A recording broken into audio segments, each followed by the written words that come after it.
Once I came home and saw what had happened, I screamed. All the furniture is gone, and the bed, which was very expensive. I'm a good judge of a character, aren't I? I felt my blood boil when I saw my mother-in-law, Lisa, smile as she said that. Lisa, did you perhaps... Yes, I had to have it removed because I wanted to use them in my house. Well, I had no choice but to do this. I hate the fact that you, a part-time wife, are a parasite, living off of my son and living in such a nice luxury apartment. My son is the only reason that you are able to live here. So, don't you dare disobey me as I am his mother. I will make him divorce you if you get too annoying. Always remember that. Hearing this, I said this to Lisa, who was mocking me, while trembling. What have you done? What? This is not my house. All the furniture is not mine either. Huh? My name is Jane. Mark and I have been dating since we met in the tennis club, which we belonged to when we were students. He had always been that kind of person who loves to live large amongst the class compared to those around him, and he often gave me gifts in which I told him that I wanted it casually, on ordinary days that were not even my birthday. I just wanted to see your happy face, Jane, so that's why I bought it for you. Seeing him smile and say something like that made me like him even more. We graduated from college and got married. We were the first among our friends to have a wedding, and it was celebrated with all of our friends, and I was having the happiest time of my life. Mark and I had been working for a company, but he had asked me if I would quit my job when we got married. As your husband, I want to work and support you, Jane. And I want you, Jane, to take care of the house. And when I come back home, I want you to welcome me back home. Thinking about nowadays, I thought that his idea might be old-fashioned, but I didn't mind being a full-time housewife either. Besides, when I first got married, I had yearned for that kind of typical new wife life. So, I decided to quit my job. I enjoyed waiting for Mark's return while doing household chores, such as cleaning and doing laundry, every day. But no matter how serious I was about cleaning, given the size of the apartment, I still had a lot of free time on my hands. The two of us now live in a normal-sized rental apartment. Mark, who likes to live large, was not that happy about it. But I asked him to respect my opinion that if he was the only one who was going to work, I didn't want us to spend too much money, so we chose the apartment which we live in now. For Mark, who has always worn nice clothes and watches, this apartment might be a little small for him. But I really liked it because it was our first apartment together, even though it was small. One day, Mark came home from work as usual, and we were having dinner together when he suddenly showed me an ad for an apartment. It showed a room in a luxury apartment in a well-known neighborhood, and the rent was almost 10 times what it was now. Looking at the photos, it certainly must be worth it, but as expected, paying this kind of rent would leave me with no money to eat the dinner like I was able to eat today. I think that this is a very nice room. It must be depressing to live in such a small apartment like we are right now. Let's move out. I do understand your feelings, but the rent is too high. I like our apartment, where we live currently, very much. This room may be just the right size for a storage, but it's certainly not the size for people to live in. Don't worry about money, okay? Just leave it to me. However small it may be, I think it's still much bigger than a storage room. Mark's sense of money and usage of money is a little out of line with mine. I have felt this since I was dating him, so it's not something I found out just now. Mark had bowed his head and said that he really wanted to move out, so I really had no choice but to nod. All right, if you insist on it so much, then let's move. Thanks for adjusting to live in this apartment for me until now. But I also want to help you with money, so can I start working part-time? I'll work shifts so that I can make dinner by the time you get home, Mark, and besides, I'm bored just staying at home. Okay? No matter how well off he is, with the salary at the company Mark is working for now, I don't think he'd be able to even cover up for the rent. I'm sure he has some other source of income, but I'm still worried. Then Mark, who allowed me to work part-time right away, called the real estate agency and proceeded to sign the contract instantly, even though we were still eating. So we finished the contract with the apartment we were living in and moved into the new apartment at the end of the month. We moved everything we had in the previous apartment so far, but we still had a few rooms available. At first, I was intimidated by the expensive rent price, but my eyes lit up at the size and comfort of the room, and I was excited about my future life. A little later, my mother-in-law, Lisa, who lived far away, came over for a visit. I didn't really like Lisa very much. Right after our engagement, Lisa had always been cold towards me. I wonder she's like that because her only son was taken away from her. On the day she came over for a visit, Lisa, who has always been stingy with me over trivial things, was still looking at me as if I was her enemy. "You've just moved into a nice apartment, but the way you clean up is not good at all. In fact, it's pretty messy around here. I know you've only lived in a small apartment before, but I feel sorry for my son with such a messy room. You are his wife, but you can't even clean around the room properly?" Just like those mother-in-laws in a TV drama, she traced her fingers on the window sashes to check for dust, and snuck into the kitchen to look at inside of the fridge as if it was her own apartment. "Oh, by the way, I heard you started working a part-time job. My son told me.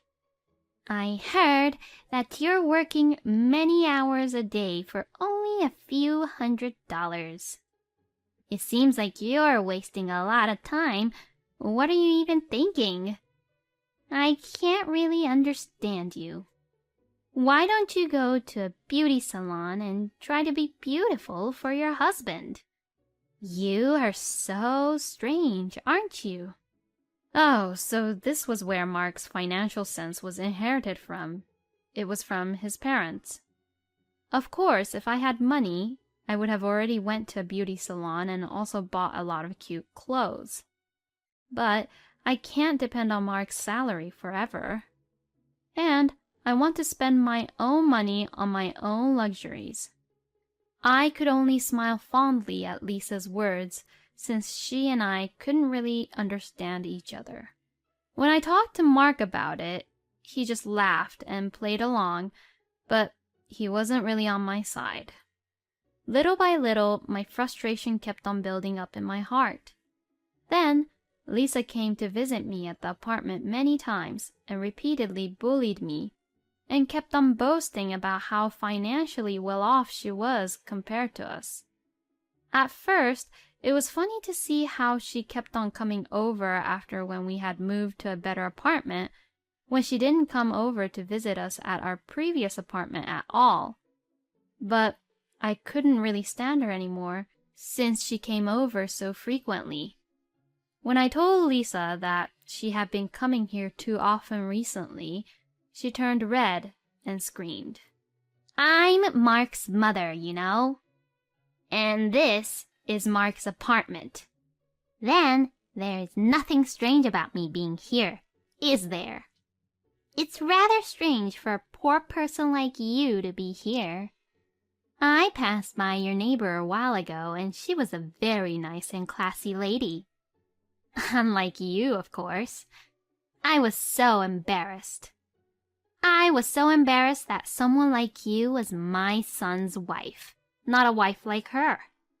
Lisa's sermon continued into the night and finally ended when Mark returned home. I'm sorry, Mark. I didn't even have any time to prepare dinner, so can you order something? I'm going outside to take a little break for a while. Huh? No dinner? What have you been doing this whole day today? Mom came here because she was worried about you, Jane, so you should be taking care of her. I'm going to spend the night out today. There was a cheap and comfortable hotel in the neighborhood. Mark saw my exhausted face but showed no signs of worry. And Lisa only uses me to relieve her own exasperation until the sun goes down. I had no place to rest my mind and heart. Mark, without paying any attention to me, started talking with Lisa about ordering food. And with that, I ran out of the house. The next day, at around noon, I came back home. When I looked at the front door, Mark and Lisa's shoes were gone. It seems like Lisa had gone home. I was prepared to hear Lisa's sarcastic voice again. So I was a little relieved, but I couldn't believe my eyes when I went straight into the bedroom. The bed that had been in the bedroom was gone.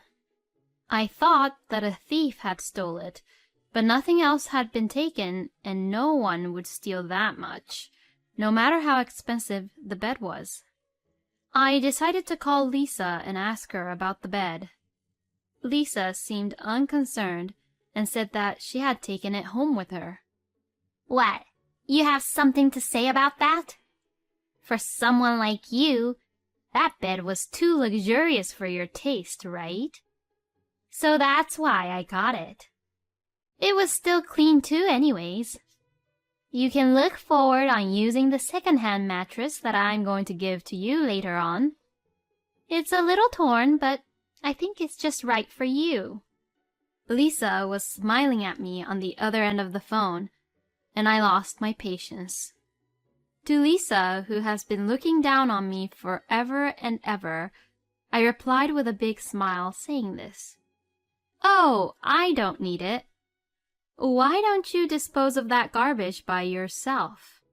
Besides, you took someone else's property without any permission, and you didn't even apologize. What? You're being so arrogant and cocky. You've always had a habit of looking down on people like that, haven't you? That's why people hate you. Don't you get told often that you're miserable? Say it as much as you want. But I'll have my bed back soon. As I've been saying, your things belong to Mark. As long as Mark doesn't say no, I'm free to use them whenever I want to. That bed is not ours, Lisa. At my words, Lisa was silent for a moment. What do you mean? I decided to tell her the whole truth, as Lisa sounded very confused. I am divorcing Mark. Oh, really? I guess you finally know your place then. So, all my furniture has been moved to a new place and is not in this apartment.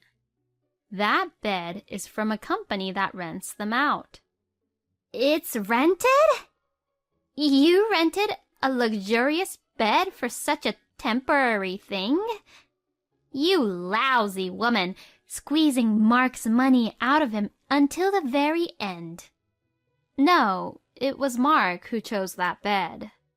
He is a man who really liked to look good to others. I'll tell her all the truth about Mark before I say my goodbye. I decided to tell Lisa about Mark's side that she didn't even know about.